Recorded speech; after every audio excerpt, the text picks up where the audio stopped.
त्योंथर क्षेत्र में बाढ़ की समस्या से निपटने के लिए मध्य प्रदेश तथा उत्तर प्रदेश के वरिष्ठ प्रशासनिक और पुलिस अधिकारियों ने वीडियो कॉन्फ्रेंसिंग के माध्यम से विचार मंथन किया।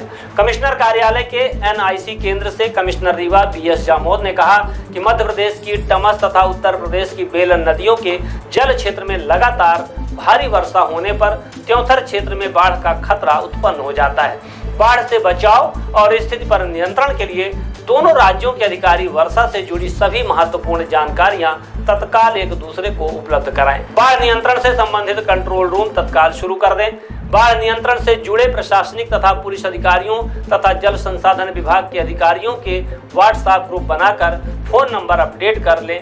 लगातार वर्षा की स्थिति में बांधों के जल स्तर तथा वर्षा की मात्रा के संबंध में हर घंटे जानकारी साझा करें। लगातार संपर्क और समन्वय से किसी भी आपात स्थिति को नियंत्रित करने का प्रयास करें। जल प्रबंधन की कमी के कारण किसी भी क्षेत्र में बाढ़ का प्रकोप नहीं होना चाहिए। बैठक में वीडियो कॉन्फ्रेंसिंग में शामिल कमिश्नर मिर्जापुर BK त्रिपाठी ने कहा कि सिंचाई के लिए बांधों में पानी के संग्रहण के साथ साथ आम जनता को बाढ़ से सुरक्षित रहने पर भी पूरा ध्यान दिया जाएगा। मेजा, सिरसी तथा अंदवा बांधों में जल भराव में जल संसाधन विभाग के निर्धारित प्रोटोकॉल का पूरी तरह से पालन किया जाएगा। बांधों से यदि आपात स्थिति में पानी छोड़ने की आवश्यकता हुई तो निचले इलाकों में समय पर सूचना दी जाएगी। दोनों राज्यों के अधिकारी टमस नदी के जल प्रवाह और बेलन नदी के जल प्रवाह को नियंत्रित करने के लिए समन्वय से प्रयास करेंगे। हम त्योंथर क्षेत्र में बाढ़ न आए इसके लिए पूरी सावधानी बरतेंगे। वर्षा की स्थिति और अनुमानों के आधार पर बाढ़ से जुड़े आवश्यक प्रबंध किए जाएंगे। वरिष्ठ अधिकारियों के साथ साथ मैदानी अमला भी एक दूसरे के साथ सतत संपर्क में रहेगा।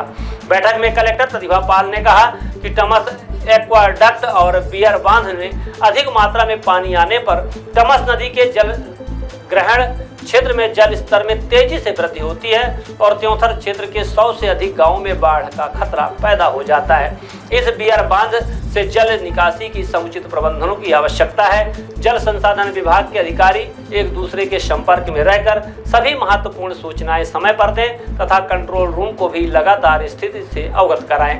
बैठक में चीफ इंजीनियर जल संसाधन विभाग अशोक कुमार डेहरिया ने कहा कि गत वर्षों के अनुभव तथा वर्षा की स्थिति के अनुसार बाढ़ नियंत्रण की कार्य योजना तैयार की गई है। इससे जुड़े अधिकारियों के फोन नंबर का व्हाट्सएप ग्रुप बना लिया गया है।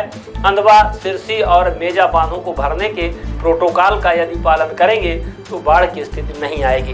बांधों को अधिकतम स्तर में भरने के लिए वर्षा के अंतिम चरण तक प्रतीक्षा करनी चाहिए।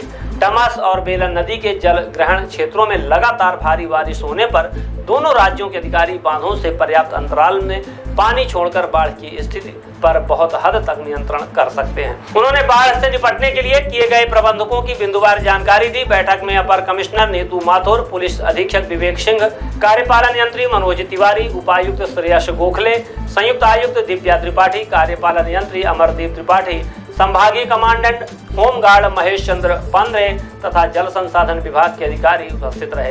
वीडियो कॉन्फ्रेंसिंग के माध्यम से सोनभद्र, मिर्जापुर जिलों के प्रशासनिक, पुलिस और जल संसाधन विभाग के अधिकारी बैठक में शामिल हुए।